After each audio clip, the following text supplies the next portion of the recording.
Episode 6 की starting येफेंग को city Lord का इलाज करने के 3 दिन बाद को दिखाते हुए होती है। यहाँ येफेंग एक गार्डन के बीच में बैठकर कल्टीवेशन कर रहा था और अब सीन येफेंग के सोल वर्ल्ड में आता है, जहाँ येफेंग बताता है इस वर्ल्ड में जितने भी मार्शल आर्ट टेक्निक हैं उन सभी को सीखने का अपना एक अलग तरीका है और उन सभी के अपने बेनिफिट्स हैं। पर सुप्रीम स्कल्पचर की ये मार्शल आर्ट टेक्निक सभी से अलग है। ये ना सिर्फ मेरी इंजरीज को हील कर सकती है बल्कि ये मेरी सभी वेन्स को भी फ्रीली मूव करने में मदद करती है। इसके साथ अगर मैं अपनी फायर पावर और आइस पावर को एक साथ इस्तेमाल भी करूं तो इससे मुझे कोई भी परेशानी नहीं होती और ना ही ये दोनों पावर आपस में बैकफायर करती हैं। तभी सुप्रीम स्कल्पचर में से एक जबरदस्त ग्लो होता है और उससे एक ग्रीन मेज फॉर्मेशन बाहर निकलती है, जिसे येफेंग लेते हुए कहता है ये मोस्ट पावरफुल इल्यूजन मेज फॉर्मेशन है और उसे पूरी तरह एब्जॉर्ब कर लेता है। तभी सीन कट होकर येफेंग के सोल वर्ल्ड से बाहर आता है, जहां लिली ने अपने एक टेक्निक से कई छोटे छोटे आइस नीडल बनाए थे और येफेंग से कहती है तुमने मुझे जो ये टेक्निक सिखाई है ये काफी पावरफुल और अमेजिंग है। इसने मेरी एक फ्रीज हो चुकी वेन को पूरी तरह एक्टिवेट कर दिया है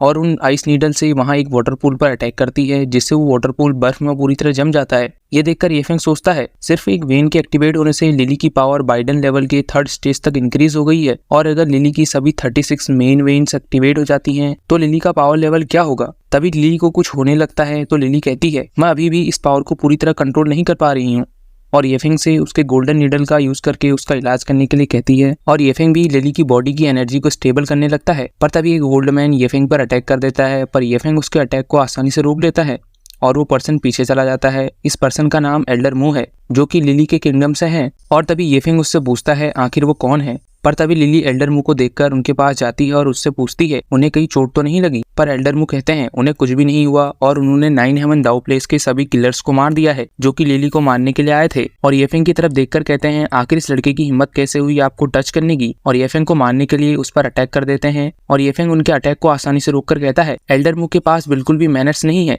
पर आज वो उन्हें सभी लेसन सिखा देगा और उनके बीच फाइट होने लगती है। तभी एल्डर मू येफेंग से कहते हैं तुम सिर्फ एक 5th लेवल वाले क्यू कंडेंसेशन स्टेज के कल्टीवेटर हो और मैं आज यहाँ तुम्हें तुम्हारे मरने तक पीटूंगा। और अब एल्डर मू और येफेंग फाइट करते हुए गार्डन में आ जाते हैं और उनके बीच खतरनाक फाइट स्टार्ट हो जाती है, जिसे लिली भी देख रही थी। वो दोनों को रोकने की कोशिश करती है पर वो उसकी कोई भी बात नहीं सुनते। इधर एल्डर मू येफेंग पर अपनी फायरबॉल से अटैक करते हैं तो येफेंग उसे डॉज करके वाटर पूल में जंप लगा देता है और अचानक अपनी शॉट के साथ पूल से निकलकर एल्डर मू पर अटैक कर देता है, जिसे एल्डर मू रोकते हैं और अब वो दोनों फाइट करते हुए एक वुडन हाउस के बाहर आ जाते हैं, जहां येफेंग एल्डर मू पर अटैक करता है, जिससे वहां एक जबरदस्त एनर्जी का ब्लास्ट होता है और अब येफेंग अपनी फुल स्पीड में एल्डर मू पर अपनी स्वॉर्ड से अटैक करता है, जिसे एल्डर मू डिफेंड करके येफेंग पर अटैक करते हैं तो येफेंग अपनी स्वॉर्ड से उनके अटैक को बीच से काट देता है और अब एक जंप लगाकर एल्डर मू के चारों ओर घूमते हुए उन पर अपनी फुल स्पीड में स्वॉर्ड से अटैक करता है, जिसे एल्डर मू आसानी से रोक रहे थे। और येफेंग से कहते हैं तुम्हारी स्पीड और तुम्हारा फुटवर्क काफी अमेजिंग है,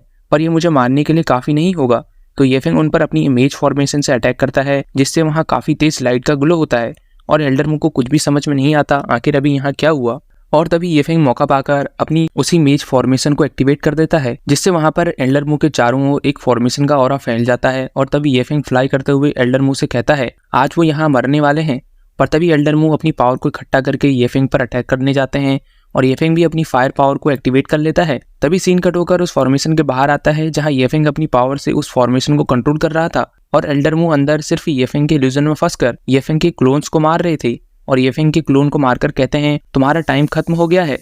पर तभी येफेंग का एक और क्लोन एल्डर मू पर अपनी स्वॉर्ड से अटैक कर देता है तो एल्डर मू कहते हैं आखिर ये अभी तक कैसे जिंदा है। तभी येफेंग का क्लोन एल्डर मू पर अपनी स्वॉर्ड से अटैक करता है, जिसे एल्डर मू अपने हाथ से रोकते हैं, पर इन अटैक से भी उन्हें चोट लग रही थी। इधर फॉर्मेशन के बाहर लिली येफेंग से पूछती है आखिर उसने एल्डर मू के साथ क्या किया है तो येफेंग बताता है उसने बस एल्डर मू को एक इल्यूजन में डाल दिया है, जिसकी वजह से एल्डर मू ऐसे पागलों की तरह अकेले फाइट कर रहे हैं। और लिली येफेंग से रिक्वेस्ट करती है कि वो एल्डर मू को छोड़ दे और इस इल्यूजन से फ्री कर दे, और येफेंग कहता है अभी नहीं, क्योंकि अभी यही वो सही समय है जहां पर वो एक पावरफुल पर्सन के सामने अपनी एबिलिटीज को चेक कर सकता है और अपनी पावर को और भी बढ़ा देता है। साथ ही अपने उसी मिस्टिक डिवाइन पर्ल से एक और फॉर्मेशन वहां पर बना देता है, जो देखकर लिली कहती है येफेंग अभी 2 फॉर्मेशन को एक साथ कंट्रोल कर रहा है, इससे येफेंग की काफी ज्यादा स्पिरिचुअल एनर्जी का यूज हो रहा है और येफेंग को रुकने के लिए कहती है, वरना येफेंग को सीरियस इंजरीज हो सकती थी। पर तभी येफेंग की बॉडी से एक एनर्जी वेव निकलकर स्काई की ओर जाती है तो लिली समझ जाती है येफेंग ने क्विक कंडेंसेशन के 10th लेवल पर ब्रेक थ्रू करने वाला है। तो वो येफेंग से कहती है येफेंग तुम्हारा हेवनली थंडर ट्रेबुलेशन स्टार्ट होने वाला है, तो तुम जल्दी से तैयार हो जाओ। पर येफेंग पूछता है हेवनली थंडर ट्रेबुलेशन क्या है तो लिली बताती है सभी रिलम्स में 9 लेवल होते हैं और जब तुम कंडेंसेशन रिलम से नेक्स्ट रिलम में ब्रेक थ्रू करते हो तो उस समय तुम्हारी एनर्जी हेवनली थंडर को अट्रैक्ट करती है। तो येफेंग कहता है तुमने मुझे ये पहले क्यों नहीं बताया। और तभी ये गोल्डन थंडर येफेंग पर गिरती है, जिसे येफेंग अपनी फॉर्मेशन की मदद से रोक लेता है। और इधर एल्डरमू अभी भी उस फॉर्मेशन में फंसे थे, पर अब उस फॉर्मेशन को येफेंग हटा देता है तो एल्डरमू सीधे येफेंग पर अटैक कर देते हैं, जिसकी वजह से येफेंग की सेकंड हेवनली थंडर एल्डरमू पर गिरती है, जिससे उन्हें खतरनाक शॉक लगता है। तो येफेंग कहता है एल्डरमू आप क्या सही समय पर आए हैं, जो आपने मेरी मदद के लिए सारी थंडर को खुद पर ले लिया। तो लिली येफेंग से एल्डरमू का मजाक बनाने के लिए मना करती है और अब एल्डरमू को बताती है येफेंग उनका एनिमी नहीं है, बल्कि उसने लिली की जान बचाई है। तो अब एल्डरमू कहते हैं तो क्या हुआ, इसने तुम्हारी जान बचाई है और मैंने इसकी हेवनली थंडर को खुद पर लेकर इसकी जान बचा ली, अब हिसाब बराबर हुआ। अब लिली एल्डरमू के कान में बताती है येफेंग ने उसकी बॉडी से आइस टॉक्सिन को पूरी तरह रिमूव कर दिया है। तो अब ये सुनकर एल्डरमू येफेंग के पास आकर कहते हैं अब जब तुमने प्रिंसेस की बॉडी से आइस टॉक्सिन को खत्म करके उनका इलाज किया है, तो आज से एल्डरमू की लाइफ येफेंग के लिए भी हाजिर है। तो येफेंग कहता है उसे उनकी लाइफ नहीं चाहिए, बस वो इसके बदले में उनके ग्रैंडफादर को प्रोटेक्ट करें, उसके बाद वो अपना फुल फोकस 9 हेवन दाव प्लेस पर कर पाएगा। तो अब कुछ सोचकर एल्डरमू भी तैयार हो जाते हैं और वहाँ से अब चले जाते हैं। और तभी येफेंग की बॉडी फिर से ग्लो करने लगती है और इसी के साथ ये एपिसोड यहीं एंड होता है।